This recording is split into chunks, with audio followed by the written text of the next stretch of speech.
Hello guys, welcome to a new episode of Tectonic wherein we talk about the tech leaders around us. So today we'll be in conversation with Mr. Bharat Krishna Kumar. So let's get to know a bit about him before we start.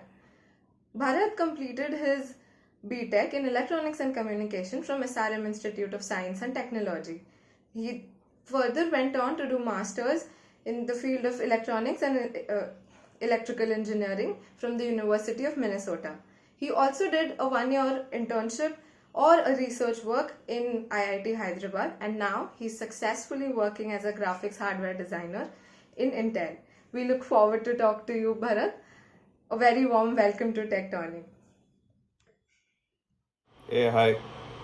So, I'm really curious as to what inspired you to get into hardware designing. So the story goes back when I was in 5th or 6th grade when I got my first PC. So my first PC was a Pentium 3. I don't even think you guys know Pentium 3. It was a Pentium 3 with 128 MB of RAM, which is obsolete right now, and it had a floppy disk and all. So I would just force my father to actually get an upgrade every 1 year, because those days your processors were actually, you would get a new processor every alternate month, because there was a rapid growth in technology. So I would force my father to get a processor, but he would get me a processor, but I would just open up the processor and fix it on my own. So I started dismantling my computer and reassembling it with the newer parts. So that's how I grew interested in hardware engineering. And then I wanted to know how basically a processor works. So in my master's, I took a course called as Compaq. I think you guys must be having it right now in your undergrad. Yeah. So I didn't have it when I was at SRM, and I took that course. And our course was a bit more advanced, where our professor actually made us read a lot of research papers, and through that I got a bit more interested towards hardware design, and I was like, yeah, shit, this is the field that I want to pursue my career in. So I started working towards that, and my internship was also in the front end of hardware design, and luckily I landed up with a job in designing hardware for a great company like Intel. That's how I fell in this line. I came to this line. That's a really great experience to start with. I remember you and I did that opening up of hardware. We electronics engineers, that's a common thing we share.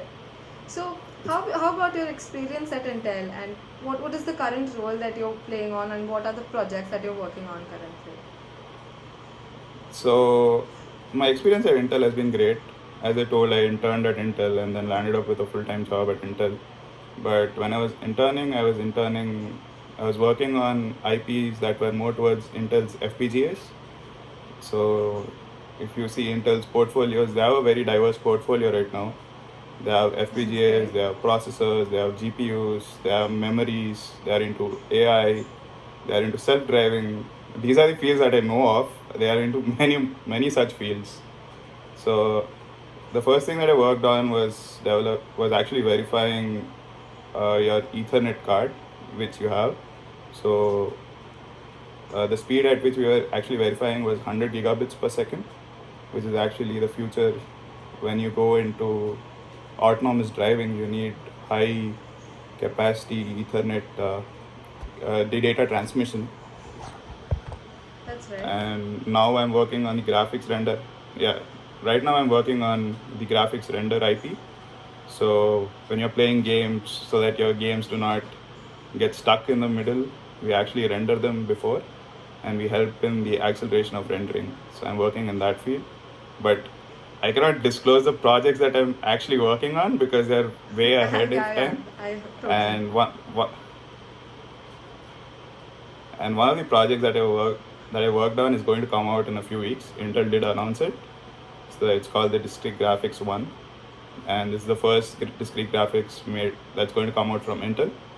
And another project that I worked on was Tiger Lake, which according to Intel has better performance compared to its competitors.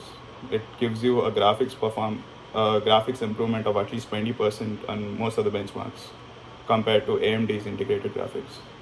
So these are a few projects that I worked on at Intel, and it's been a great learning experience for me, because for someone coming from SRM without any background in VLSI, where the coursework that's been taught there is not, it's not focused on VLSI, it's more focused on communication and all that. They don't there's not like concrete focus on VLSI, so it's been a great learning experience for me at Intel.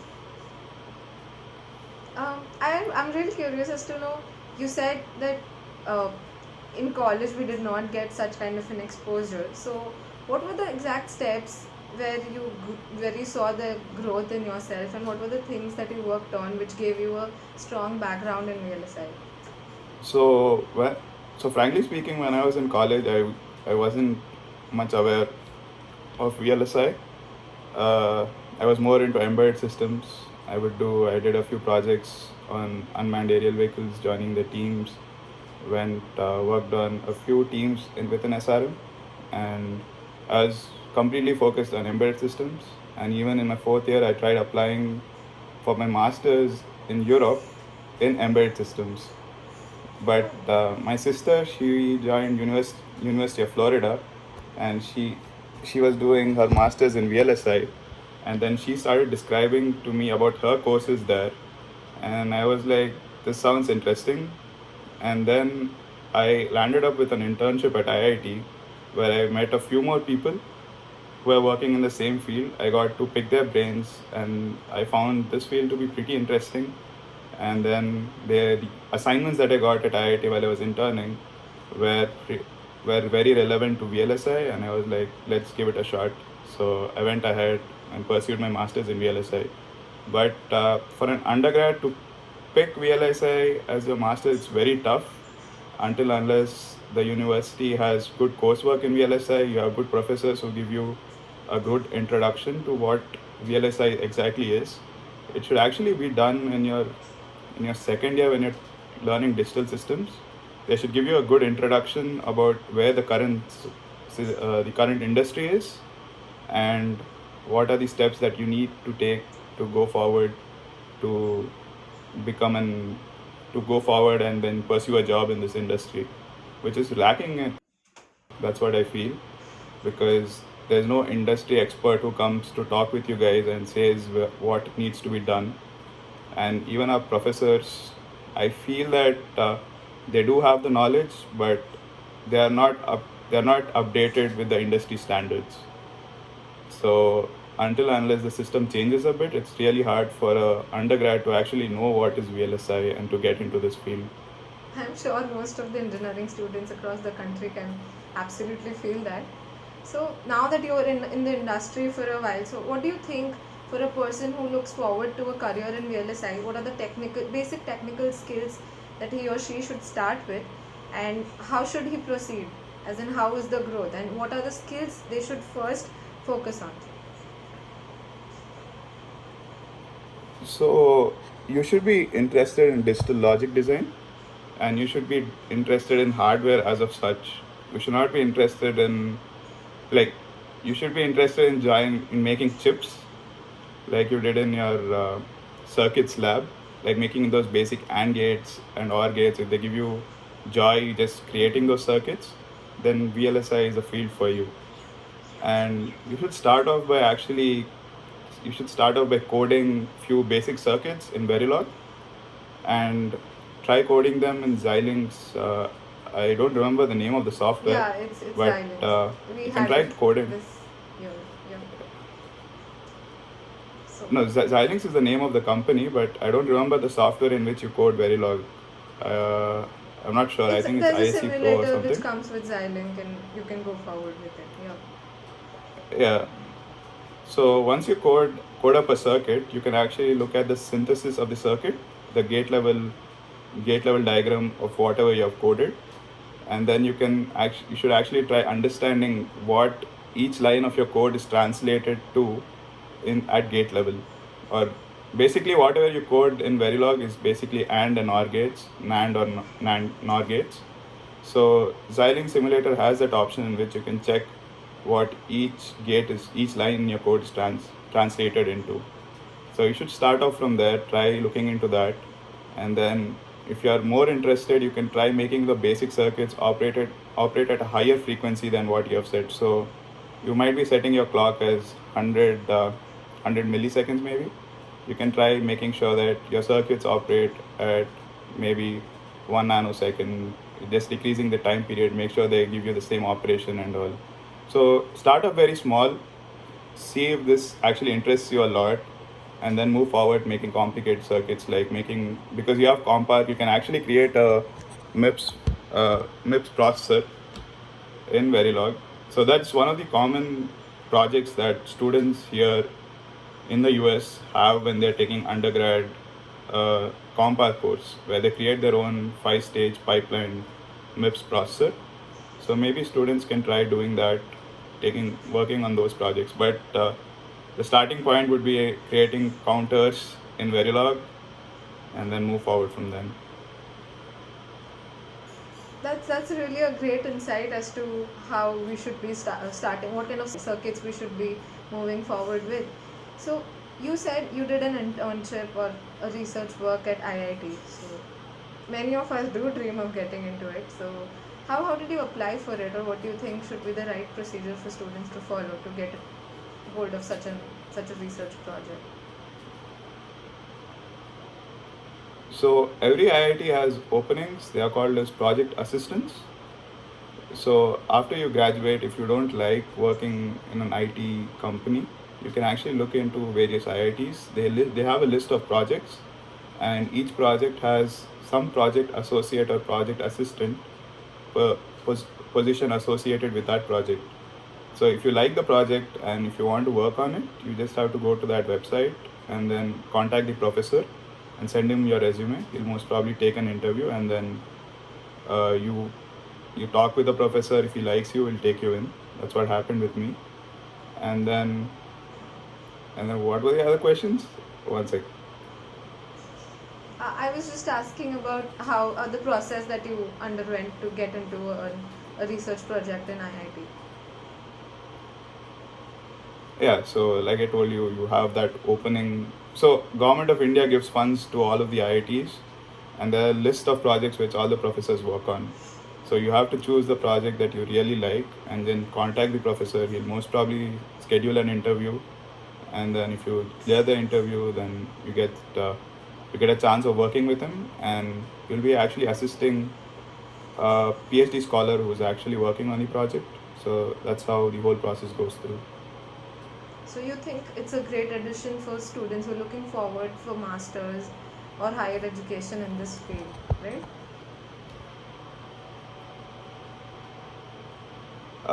True, because my whole intention was to. So I didn't want to work in an IT company.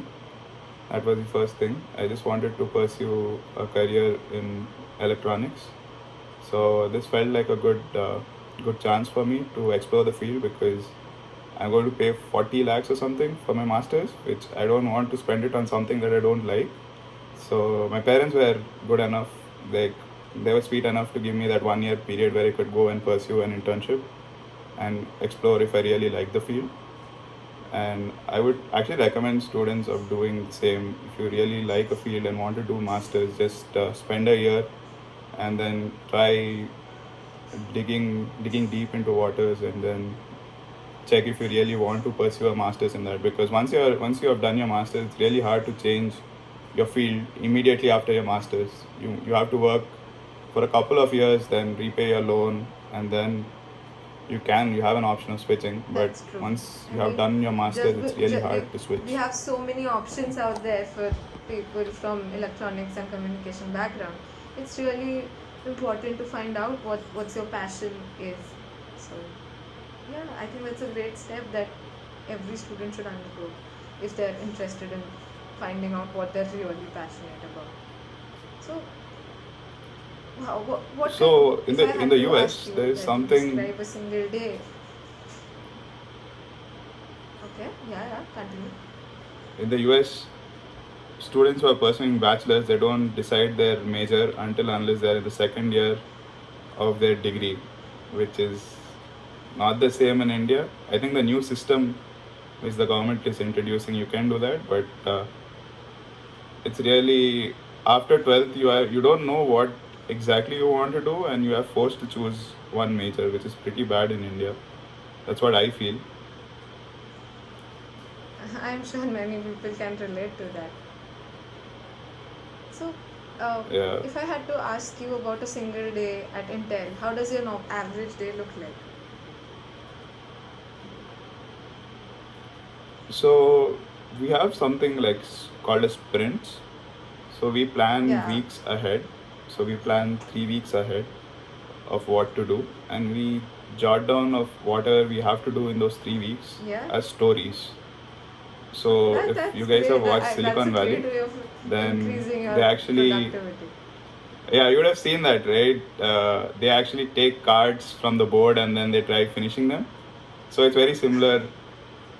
It's very similar what we do. We have, yeah, but it could be a pain on a few days where you're stuck on a problem and you don't have progress. But we have daily stand-ups where you have to submit, where you have to tell our progress every day.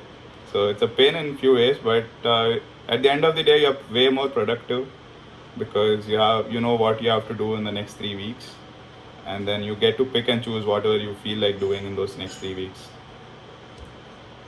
So yeah, a typical day is like finishing up those stories which I picked, and it could be an RTL coding job. The stories could be categorized as an RTL coding, or it could be writing test benches for someone else's RTL, or it could be doing like I gave an example, right, to improve the timing, improve the frequency of your counter. So we have stories for improving timing of our circuits. So it could be a timing related job, or it could be a power related job. So we make sure that our unit actually consumes pretty low power so that your laptops work for a longer period of time. So it could be a power related job, or it could be developing the environment, enhancing the environment, and then, or it could also be studying about how do we improve our unit, just doing some learning or just improving our knowledge. So it could be any 5 of these tasks, and your whole day gets consumed just doing a couple of these 5 tasks. And then we also have so the process of a chip flow is like you write RTL code, and then you synthesize the RTL code. Like I told you, all your code is actually synthesized into AND gates or OR gates. So you synthesize the RTL code. Once you synthesize the RTL code, there's a team which actually does, they call it floor planning, where they basically place all your AND gates and OR gates at appropriate locations so that they meet the frequency, and then it's sent to the fab. So once it goes to the fab and it comes, they try to power on the fabricated IC, and they try running a few tests, and there could be bugs for the first time when they're fabricating it, because not all of us are 100% right. We don't get our logic 100% right the first time. So we might get a few requests from the post-silicon, this is called the post-silicon team, post-silicon debug. So we might get a few post-silicon debugs to do. And we try, if we find a bug in the post-silicon, we try fixing it, and then we resynthesize the whole IC again. So we get a few like post-silicon really debugs, and they take weeks together. So we do that a few days. It's really, really interesting to find out what are the exact things how which my day looks hardware like. engineers or designers do. So how would you explain your experience in Minnesota? How was your entire master's experience, and what are the things which is helping you today while you're working at Intel? So my master's experience was a bit different. I would not say it's like a typical master's student. The first semester was pretty tough on me. I took pretty hard courses, and then I took one of the courses that I took was CompArc, where I literally cried. I used to cry before every exam because I had no knowledge of it, and then I took an advanced level course on CompArc, and I had to really struggle to get through my exams. Somehow I ended up with an A-, but it was literally a big struggle for me to get through the course of Compark. And then VLSI design, our projects are the toughest in almost all the universities in the US, where we had to do I think an 8-bit adder or something and do a floor planning for all of that. It's a custom layout that we had to do. So there would be a competition of there was a competition of who would get the best, like the best floor plan means the whole IC should fit in whoever had the best area of the floor plan would just get an award from the professor. So we were all competing for that. We had weeks of sleepless nights, and it was okay. I would not say it was great, but it was okay because of the sleepless nights. But you get to learn a lot. At the end of the day, you get to learn a lot. That's what matters. Your struggles are just a small part of it. But what I learned in the first semester of my uh, masters is still helping me when I'm studying, when I'm working day to day. Like I can just relate to whatever my professor taught. Then I get to work on such kind of things in Compark and all. So we had something called as a URB buffer. So I still work on that logic now. So I can relate a lot to what I learned in my master's, my first year. So in my second year, unluckily I had an ACL tear when I was studying in my master's. So I was literally bedridden in my second year. So I was attending classes online, and then the second year courses which I took were a DSP design course. Then I took a VLSI, advanced VLSI, and then These might have been the I- major portions I don't of remember what VLSI else courses design. I take. Yeah, these are the two courses which I remember back of my mind. So the DSP design, I had to write RTL code for all the. Yeah. Yeah, so in the DSP course, I had to write RTL code for all your DSP filters that you learn in your undergrad, your FFT filters and all. So, but this time I had to write RTL code and implement them on a FPGA, which was pretty interesting. Which also landed me up with a few interview calls because very few people actually do that, even while doing their masters. And then in my advanced VLSI course, it was 2 months of sleeplessness because again we had to design 128 kV SRAM from scratch using custom floor planning, which is the toughest thing to do for a master student. I think even if you're an industry expert, it would take you a month of sleepless nights. But my professor was pretty brutal. But it helped a lot of my friends to land up jobs in the industry because not a lot of them had such an expertise in doing custom layouts. So a few of my friends landed up jobs just by taking up that course. And then in my third year, I went for an internship at Intel. And in my fourth year, I was again doing a part-time internship at Intel while studying. So it is pretty tough to manage my coursework But and then that also my struggle has internship. definitely paid But off somehow today. I did manage And I really my feel coursework that and my the internship when I the graduated. amount of But hard work that is it's- put in, it needs a lot it's of tough. passion. Masters is So tough. It's a You should be- really big achievement that you should celebrate. Yeah, I have one thing for people who are taking masters. They should not be afraid of if they fail a few times. Not fail. If they get lower grade, they should not be afraid and then go back to India. They should just take it as a challenge and try working hard in the courses that they have taken up. Because there are a few days which are pretty hard. You might not be able to crack the assignments and all. You might end up crying, but you should be ready for all of that. It's not a cakewalk. Masters is not a cakewalk. It's pretty tough. It's like a completely different different experience compared to your bachelor's because you're in a different country, be meeting people from different places with different degrees of IQ. So you should just be ready for it. It might be a shock for the first few months, but you should be able to overcome it. It's all about your goal. If you're passionate enough and if you're really striving hard, I think everything is possible. So, what do Yeah, you true. think are the must-have skills which engineers should have right now? And if we talk about your field, what do you think at an engineering level students can work on their own, even if the college isn't providing them enough with the materials which is required in a VLSI field? The basic things which they should start off with. So basic thing. So my general suggestion for all the engineering students is to learn coding. You cannot run away from coding.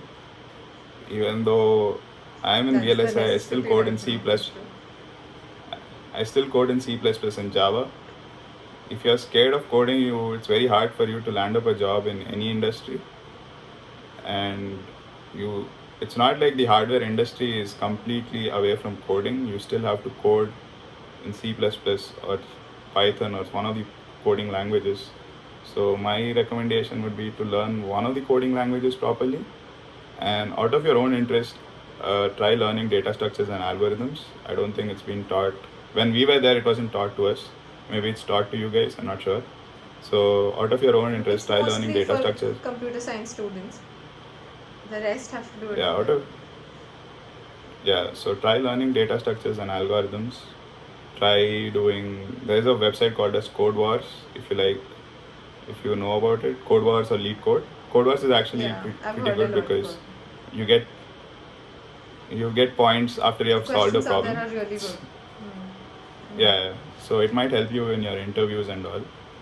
So yeah, you should be good at coding. That's the ask of today in any industry that you go to.